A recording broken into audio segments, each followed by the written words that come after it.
Hey, I'm Cheryl Fidelman, the Conscious Codependence Coach, back here with another video. In this video, I'm going to rant about my thoughts and ideas on how it is narcissistic to be codependent and how it's codependent to be narcissistic. To be clear, I'm not talking about narcissistic personality disorder or NPD, that which can be diagnosable. I'm talking about the moments in which we can have one or two particular narcissistic qualities that I'm going to be talking about in this video in any given moment. It doesn't necessarily mean that narcissism covers the totality of our personality or identity, that it can show up in moments, in certain habits or behaviors, just like codependence can. And I'm going to cover the two behaviors or habits that both, I think, those narcissistic moments and our codependent moments can have in common. I feel really passionate about putting these thoughts and ideas out there about this. I also feel simultaneously really uncomfortable, okay? Because for a lot of us codependents, we look at narcissism or narcissists like the big bad wolf, like they're the people that ruined our lives. Like we are victims to the narcissist. And so we don't want to know that we have anything in common with the people or person that ruined our life or that had us become codependent to begin with. Because for a lot of us, it was a narcissistic parent or teacher or sibling or family member or friend that dominated our world and created us to be codependent. In other words, created us to be people who served their reality because their reality was the only reality in the room.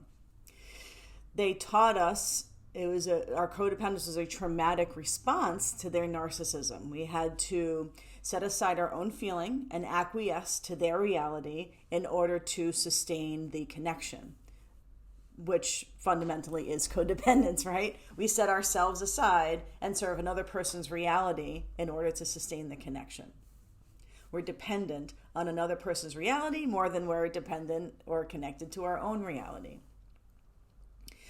So this is why I get a little bit uncomfortable or nervous to say that, hey, we are them and they are us, even though it looks like they ruined our lives or something like that.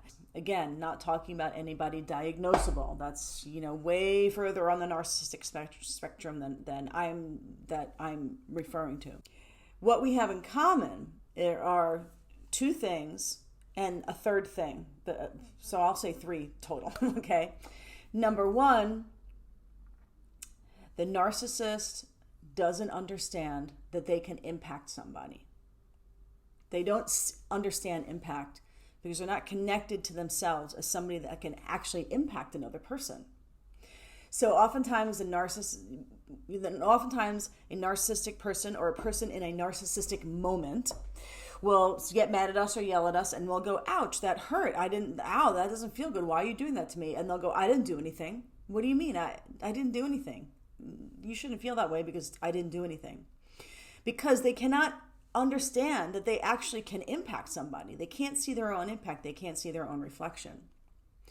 And so then what is a codependent reaction to that is, okay, I'm either going to consider that you didn't do that and believe you and not believe myself and gaslight myself.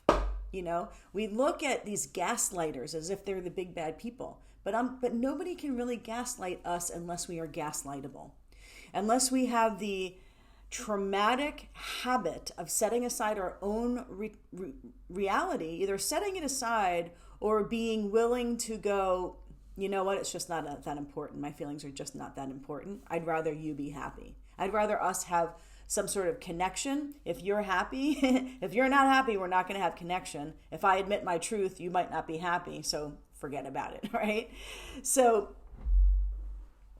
the number one narcissistic quality is not understanding impact. A codependent also sometimes in our codependent moments do not understand impact. We don't understand the impact of us telling somebody else that they did something to us. And we need them to understand and see that they did something to us. We can't understand what that's doing to the other person. We're trying to make them see something they can't see. where we're trying to make them admit to something maybe they can't admit to. And so we think that they are not getting our needs, that they are not meeting our needs, but really we're not meeting our own needs by actually understanding that they probably can't get the thing that we need. And so then we're not understanding the impact that we have on ourselves. There's a huge impact that our codependence has on ourselves. But it's a very codependent habit to just look at the impact the narcissist has on us.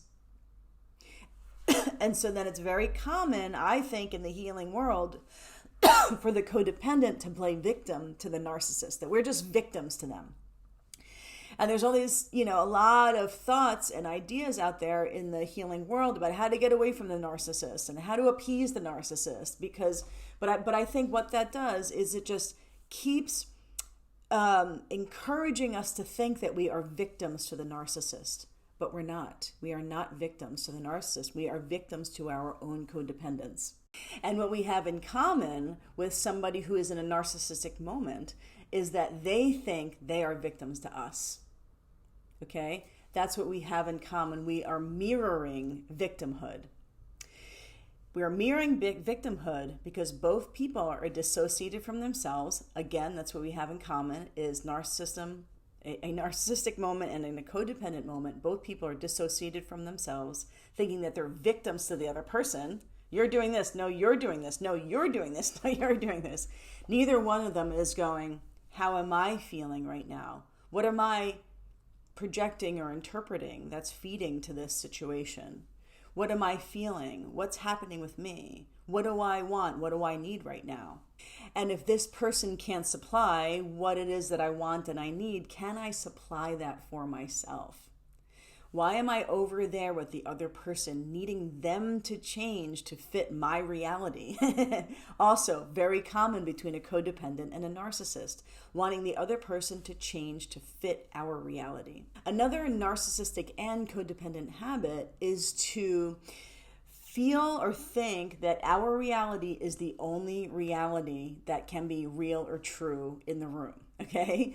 So oftentimes, we call someone a narcissist because they think that they're so right and they can't see any other point of view and they can't see our point of view and they're just so right.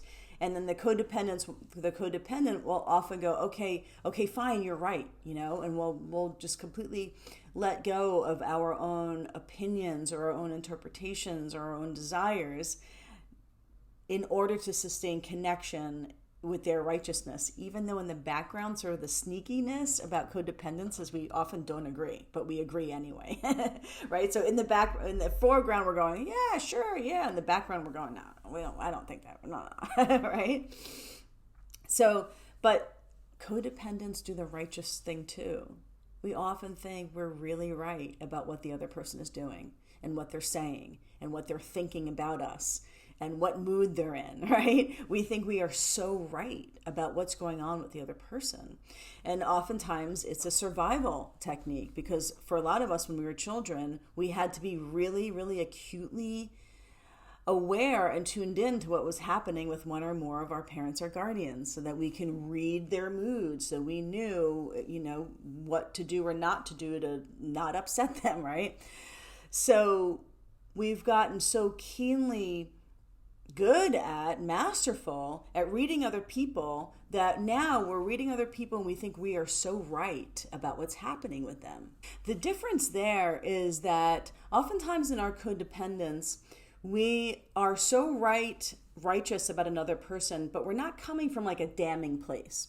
Okay, we're coming from, we think often like an enlightened place. Well, I know what's going on over there with them and I know what they need or I know what they think of us.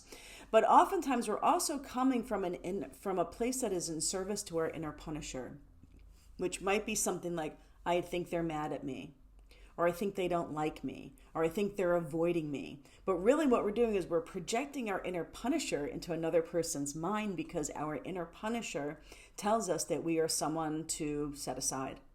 We are someone to marginalize. We are someone to not love or not like. We are someone to not bond with.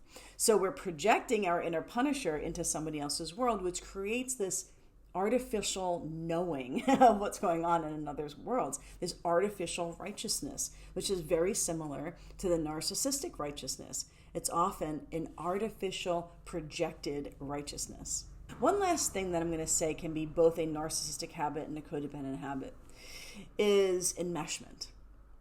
Okay, so a person in a narcissistic moment may feel that you're doing something that's having them not feel safe. And so they want you to course correct and do what they want you to do so that they feel safe.